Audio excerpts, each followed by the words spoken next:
Welcome everyone. Today we're going on a really fascinating journey. It's a story filled with incredible highs, some truly crushing lows, and this unique spirit of resilience that defines a football club and its place in the game. We're exploring the compelling story of Gillingham Football Club. Our mission, really, is to uncover the full history, sometimes incredibly dramatic, from their humble beginnings right up to the present day, looking at those key moments, the near misses, and the rivalries that make them stand out. Absolutely. And the information we're looking at today, it paints such a vivid picture. It really does. It's a club that's seen, well, pretty much everything. Glory, promotion, but also the real threat of disappearing altogether. They hold a unique spot in English football history. Definitely a journey full of unexpected twists and turns. A real story of endurance.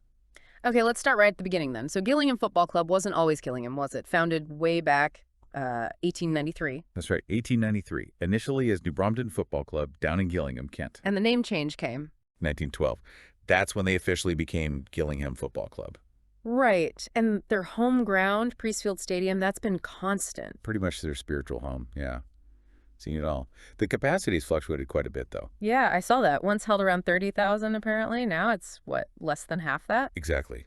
Reflects different eras, stadium safety rules, all that sort of thing. And the kits started with black and white stripes. Before switching to the blue we know now, sometime in the 1930s. And the crest, always the Kent White Horse, a strong local symbol. So their early football league story is interesting, to say the least. It really is. They first joined in 1920, which was a big step. But the fascinating part, after, 18 seasons without much success, they were actually voted out of the league. Voted out? Yeah, end of the 1937-38 season, in favor of Ipswich Town representation. It shows how precarious things could be back then. So the fact they fought their way back in 1950, when the league expanded, that really says something about their tenacity. That determination seems key, doesn't it? You see that spirit early on. Absolutely. It set a kind of precedent. And it's a theme that keeps coming up because moving forward, things didn't exactly get less dramatic. I mean, you get to the late 1980s. Tantalizingly close. Right. Twice they were on the verge of reaching the second tier. Imagine the hope back then. Must have been incredible anticipation. But then, just as quickly, it seemed to fade. A decline set in, and by 1993, they were actually fighting off relegation out of the Football League altogether, down to the conference. Talk about a roller coaster. Yeah. High hopes to near disaster in just a few years. But amidst those struggles, there was an earlier high point we should mention. Definitely. The 1963-64 season.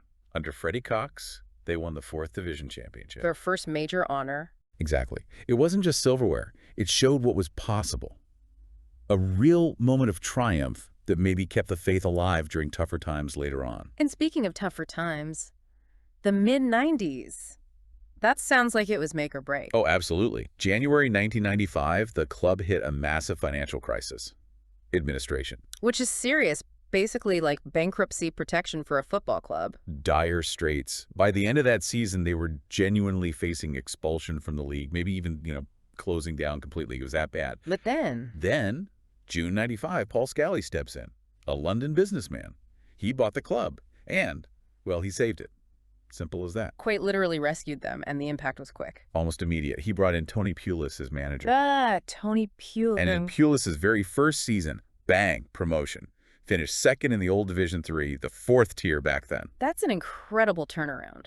From near extinction to promotion in a year, what did they do? Well, Scally provided stability, obviously. But bringing in Pulis was key. Strong leadership, clear vision. It was that combination, financial backing, and the right person in the dugout. It shows what's possible with the right moves. But the drama, the real Hollywood-style stuff, that was still to come, wasn't it? The playoffs? Oh, the 1999 playoff final against Manchester City at Wembley. Unbelievable. 2-0 up, less than 2 minutes of normal time left.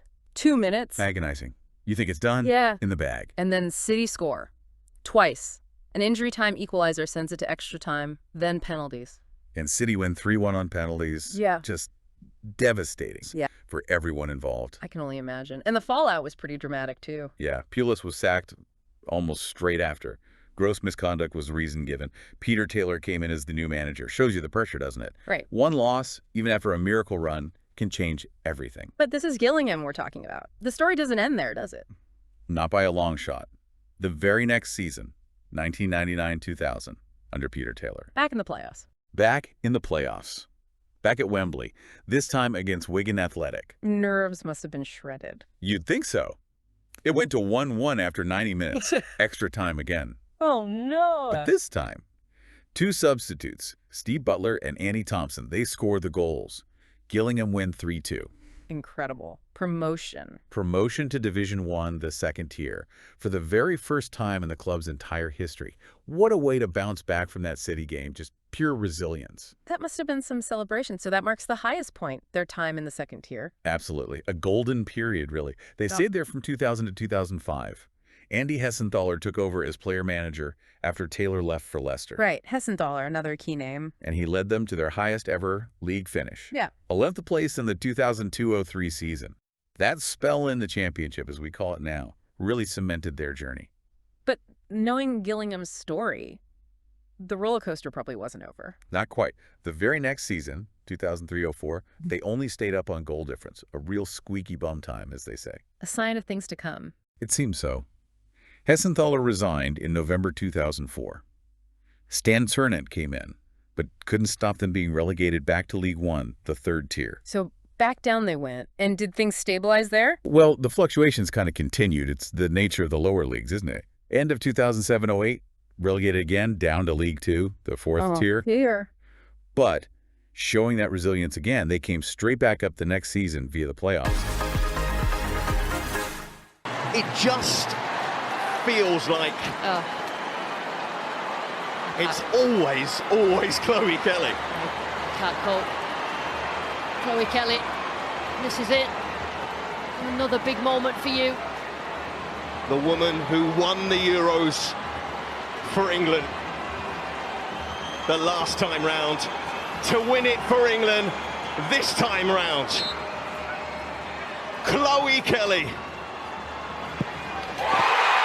staying home.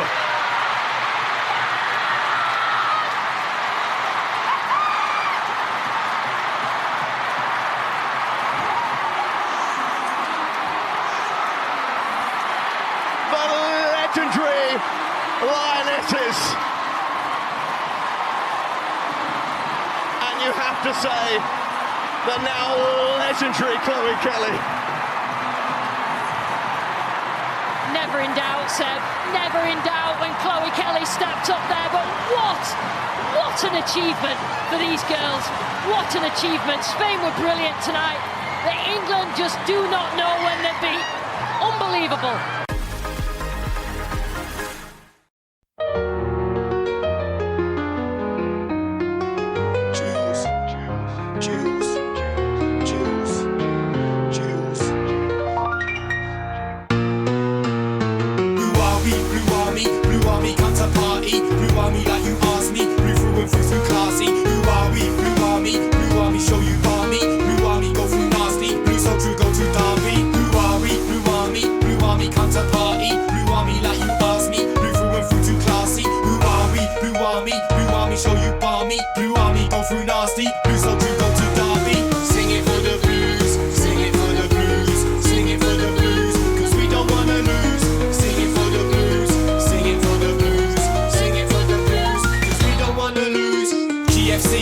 GFC with me, Presley. Watch them play on free telly, cause we always be ready. GFC, Presley MC. From the Rainham E.N.D, we do grime and DMB.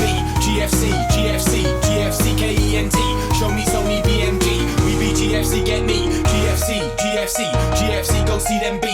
Super goals, just see many. And skills like Mikey Messi. Sing it for the Gills, sing it for the Gills, sing it for the Gills, cause we gon' bring them skills.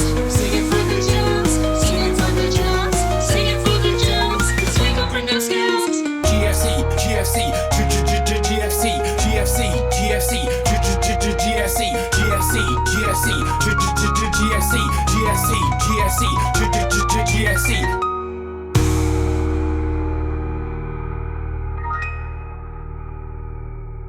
Beat Shrewsbury in the final. Okay, bounce back ability is strong. It is, but the joy didn't last long. The season after, 2009-10, relegated again, slipped into the bottom four on the very last day. Ouch. That's brutal. And get this stat. They didn't win a single away league game all season. Wow, that tells a story. It really does. That pattern, that yo-yoing, it highlights the pressures, the fine margins outside the top divisions. Anyway, that led to Mark Stinson, the manager, losing his job, and guess who came back? Hessenthaler again. Andy Hessenthaler's second spell as manager. Like a family drama sometimes, these clubs. Always bringing people back. It often feels that way. So after that dip, another high point must have been coming. There was the 2012-13 season, under Martin Allen this time. Ah, Mad Dog Martin Allen. The very same.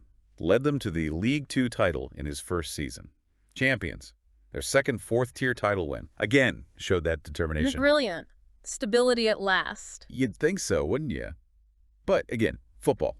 Allen was actually sacked quite early into the next season, despite winning the league. Seriously, after winning the title. Yeah, poor start to the season in League One, and the change made shows how results-driven it is. Incredible. So they stayed in League One for a while after that. They did, yeah. From 2013 right through to 2022. Had a decent run. Best finish was 9th in 2015-16. But unfortunately, the cycle continued. Relegated back to League Two in the 2021-22 season. Which brings us pretty much up to date and to another huge change off the pitch this time. Exactly. December 2022. A major shift in ownership. Right, the American investor. Brad Gallinson, Florida-based property tycoon. He acquired a majority shareholding. Paul Scally, the man who saved them back in '95, stayed on, but with minority ownership. And Gallinson took over as chairman, too. Confirmed in January 2023, yes.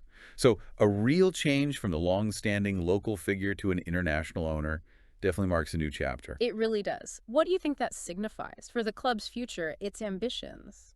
Well, it's part of a bigger trend, isn't it? Foreign investment in lower league clubs. It brings potential for new capital, maybe a different approach, aiming to climb back up.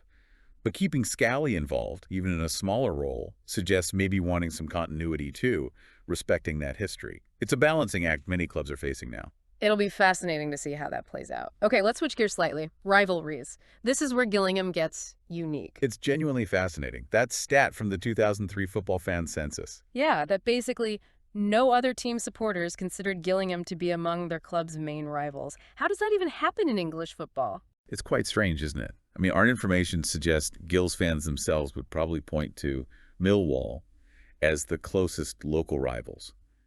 Geography, some past encounters.